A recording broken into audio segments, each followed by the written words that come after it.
recebe esse diagnóstico, é como se a vida desmoronasse. E a senhora se lembra do primeiro dia como voluntária? Eu me lembro perfeitamente, foi há 8 anos atrás. E eu, quando entrei, a gente tem uma preparação, né, faz um treinamento, eu escolhi realmente um setor, porque eles são vários setores, eu escolhi o setor das enfermarias. O trabalho nas enfermarias é diariamente, tem voluntárias que conversam com todo paciente. Se passa de leito em leito, realmente ouvindo o paciente. Às vezes o paciente quer conversar e não tem ninguém para ele conversar. E a senhora lembra a primeira pessoa que a senhora conversou, o caso? A senhora a gente não lembra do nome da pessoa. Eu tenho muitos casos. Algum caso que mais chamou a atenção? Olha, um caso que me chamou muita atenção foi de uma mãe que tinha um filho aos 23 anos, já no final da vida. E ela era muito tranquila. E eu perguntei para ela, porque normalmente a mãe se desespera, né? Como que a senhora está tão tranquila sabendo que o seu filho está no final? E ela me respondeu, que eu cito esse exemplo para todo mundo, para toda mãe. Deus me emprestou e eu estou devolvendo. Esse foi um caso que me marcou muito. Outro caso foi de um militar com 24 anos, ele era de Guarapuava, um rapaz muito devoto de Nossa Senhora. E ele disse, olha, quando o médico me disse que eu estava com câncer, foi a mesma coisa como se ele me dissesse que eu estava com uma gripe. E ele enfrentou com tanta firmeza a realidade dele, e ele realmente veio a falecer tempos depois, mas ele encarou uma realidade e ele tinha uma clareza assim da vida e que um dia a gente ia embora, não importa a idade nem nada. Ele era uma pessoa muito religiosa. A religião ajuda muito as pessoas. Eu tenho até aqui uma pergunta do João, ele mora aqui em Colombo, ele diz o seguinte: como que vocês fazem para não ficarem tristes com o que as pessoas contam, com o que as pessoas falam? É difícil não se envolver? Eu vou começar pela senhora, né? Casos assim. Isso. Na verdade, toda pessoa que entra no Erasto Gettner, uma das coisas que eles falam do nosso voluntariado é por que nós estamos sempre sorrindo. Um sorriso faz muito bem para uma pessoa. A pessoa pode estar desanimada e você chega sorrindo para ela, ela naquele sorriso faz uma leitura do que você quer fazer por ela. Então ali ela já se anima.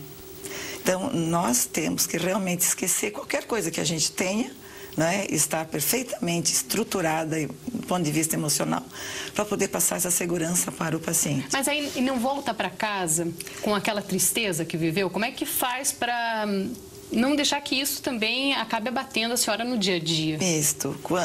A orientação para as nossas voluntárias é que quando ela chega no portão do hospital, ela deixa os seus problemas ali. Ela tem que estar isenta de qualquer coisa. Mas é difícil, né? Nós somos seres humanos, é difícil não se envolver.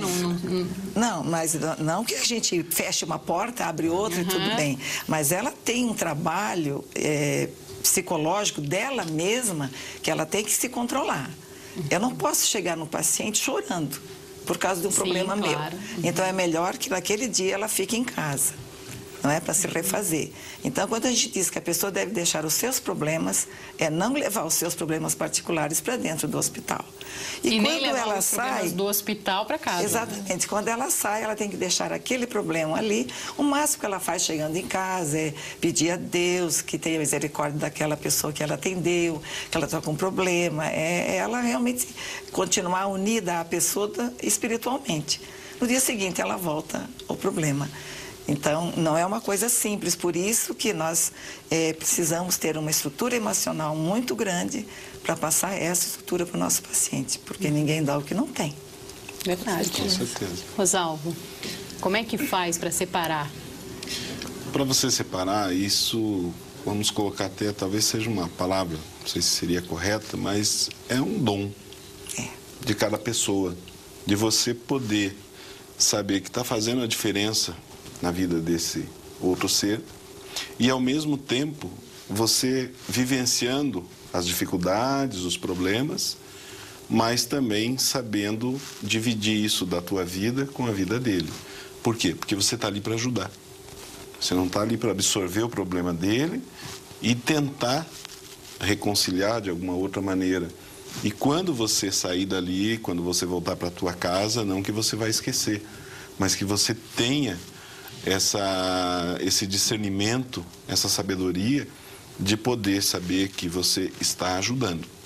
Você não pode assumir aquilo para você. Você tem que buscar uma maneira de ajudar. É fácil? Claro que não é, e também não é para todo mundo. Mas aqueles que têm condições, que podem exercitar isso, aos poucos vão aprendendo, vão vivenciando isso, porque os problemas são muitos. Você encontra de tudo, principalmente nós que trabalhamos com moradores de rua, você encontra pessoas de todo nível, você encontra um analfabeto, assim como encontra um que tem doutorado.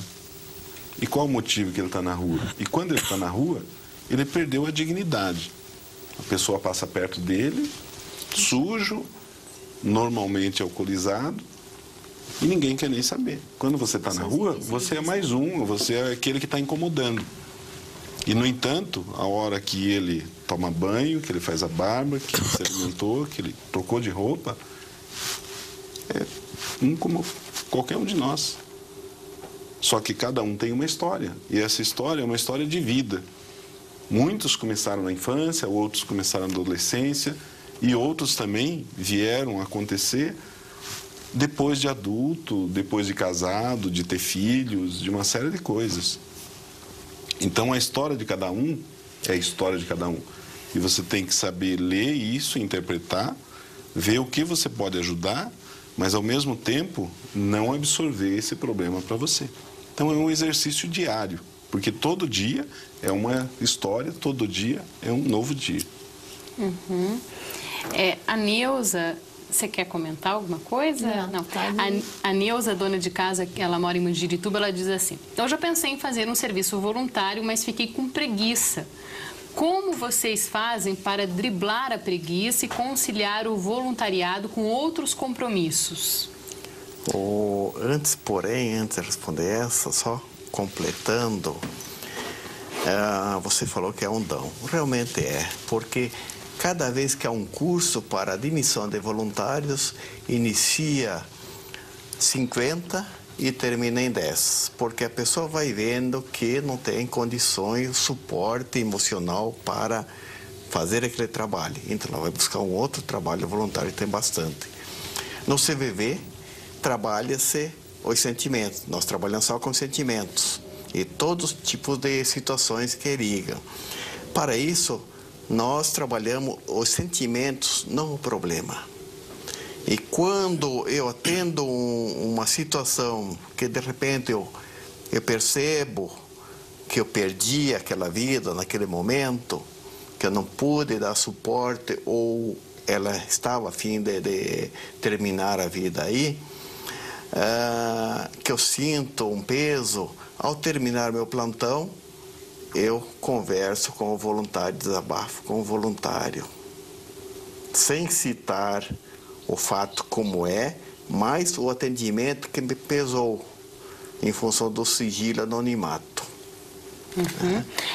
Eu fiz aqui a pergunta da Neuza, não sei se dá para responder ainda nesse bloco, a gente deixa para o próximo bloco. A gente responde no próximo bloco a pergunta dela. Você já pensou em fazer um trabalho voluntário? Essa é a pergunta do programa. Você manda a sua resposta pelo 0800 643 7555 ou pelo e-mail com a palavra @rtve.pr.gov.br. Nós já voltamos.